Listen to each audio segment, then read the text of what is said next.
Hi guys, welcome back to my channel. It's Danae if you're new here, and if you're not new here, hi, welcome back. Today I'm going to be filming my April wrap-up for you guys, and I know this is late. I normally am a stickler on getting it up on the first of the month, but as you can tell from my voice, I was sick and I had no energy. So my energy's back, and I'm going to give you guys my April reads, so let's get started. Okay, so this is going to be in no particular order actually. I think I'm just gonna go down the stack I have.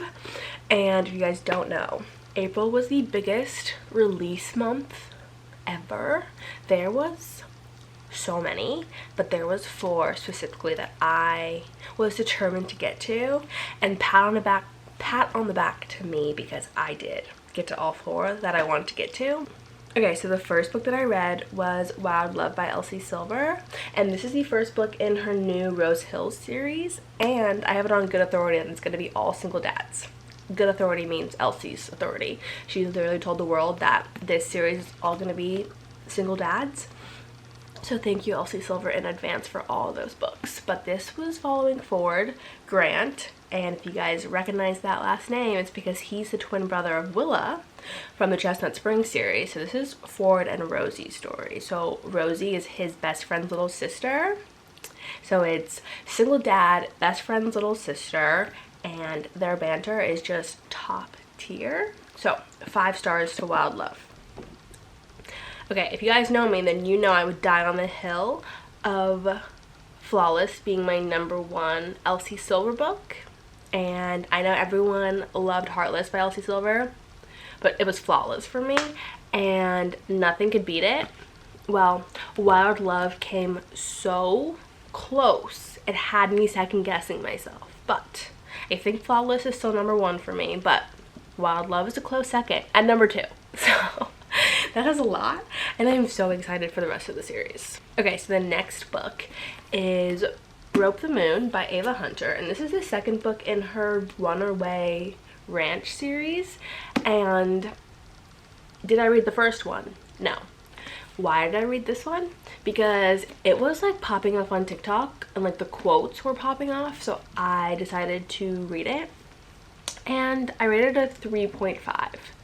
I liked it. It's small town, military men, you know, he's protective, he's a former Marine, and she's running from her life, and he's her protector, like loves her, won't let anything bad happen to her. So, oh, and also she's pregnant. And I love like pregnancy tropes. I know it's very controversial and people hate them. I love them. Secret baby, accidental pregnancy, all the tropes, all of them in one.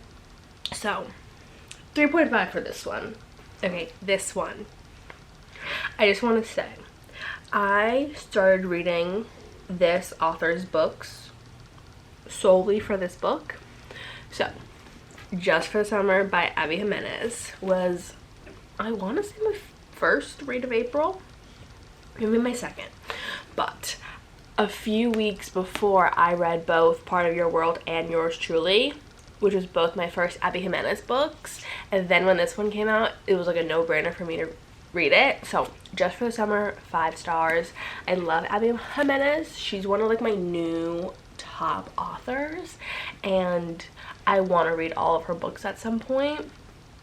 And the good thing about this is that I just read Part of Your World and Yours Truly, and those characters make cameos in this one, so it was a nice full circle moment, and I liked that I knew like who those characters were, because if I didn't read Part of Your World and Yours Truly, it's not that it's a big deal, but you know how when things just like connect that way, and it's just a fun time when you understand what's going on, and I understood what was going on, so I was very happy about that, and I loved this book. I think this is like my top Abby Jimenez books. From the 3 that I read, it goes Just for the Summer, Part of Your World, and then Yours Truly. And I know everyone raves about Yours Truly, and I rated Yours Truly very high, like a 4.75. The miscommunication in that book, though, made me not give it 5 stars. So, but this was chef's kiss. Such a good, fun, no, I don't want to say fun. We don't use the word fun because it looks fun. You see this cover? It's bright, it's colorful, summery. You think this is a cute little summer romance. No, it's not. And Abby Jimenez really had my pulling my heartstrings for this one, but the cover. Do not be deceived by the cover. That's all I gotta say. Okay, so the next books I read were the Infernal Devices trilogy. So it was Clockwork Angel, Clockwork Prince, and Clockwork Princess. And I rated all three of these 3.5. I liked them. I wasn't obsessed with them as I thought I was going to be. Like, I've heard really good things about this series, the Mortal Instruments series. You read both of them, like, together. So you do the first three of Mortal Instruments, then the 3 Infernal Devices, and then the last 3. And I'm not as obsessed as I thought I was going to be, but you guys don't know this. Again, it's a completely different series, so it's a whole new set of characters. So you stop Mortal Instruments to like go back in time and learn about these characters. So I liked it. I think there was some things that, like, 3 books, a lot happens in 3 books, and it's just like some of it's not necessary in my opinion. So that's why I gave it a 3.5. I just kind of felt like I was going through the motions of reading it rather than just like reading to enjoy it. But I still like it. Don't get me wrong. I don't want to say I've wasted my time reading it, but it's like one of those things where I feel like I'm never going to remember. I can just like say I've read them. Okay, my next one is this one that I picked up randomly. It's Bridesmaid for Hire by Megan Quinn, and I've read a few of Megan Quinn's books. I'm not sure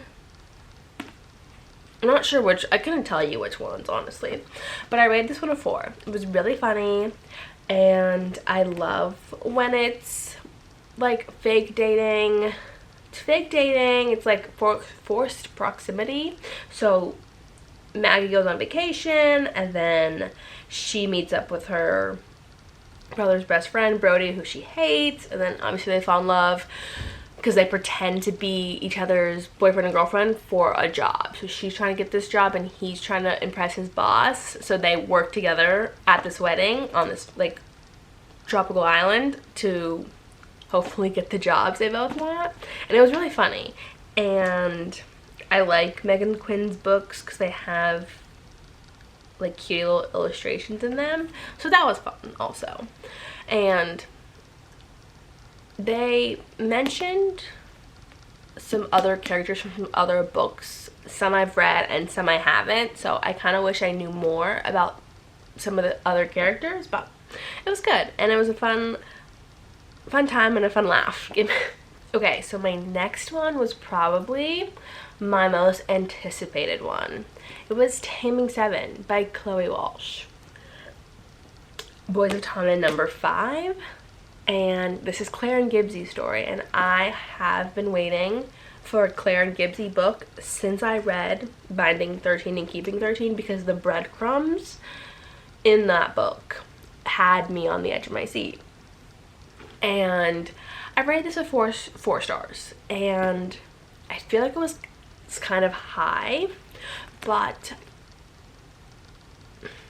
I don't know. I enjoyed it. I did. I just think that their moments were overshadowed by so many other things, and I wish it was just a little longer. Like, this was the shortest book in the series, and like each couple normally gets 2. So like Shannon and Johnny got 2, and Effa and Joey got 2, but Claire and Gibbsy only get 1, and I think that's criminal, to be fair. I think that's like absolutely criminal. They deserve 2, because this was the shortest book literally in the world, and I need more. I was not satisfied, and I feel like we could get so much more. We could have seen so much more, and I don't know. It is what it is. And I felt like they also set up the last book in the series like too much. Like, I understand wanting to set up the next book, but it was like, okay, we're not there yet. Like, can we focus on Claire and Gibbsy? So I think they dropped the ball on that a little bit, but other than them. I enjoyed it, I guess. I was disappointed. But I still gave it a 4-star because I still love Claire and Gibbsy, and I wish them the best of luck in everything.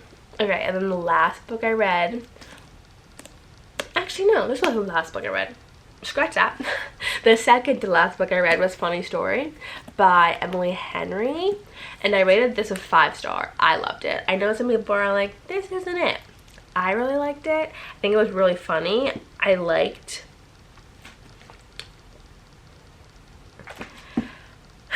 don't know. I say that. I liked it. I did. I just think the way she set up the main guy character was weird at first, and I was like, where are you going with this? But then he turned out to be like the sweetest, most wholesome person ever. So, Miles Novak, we love you.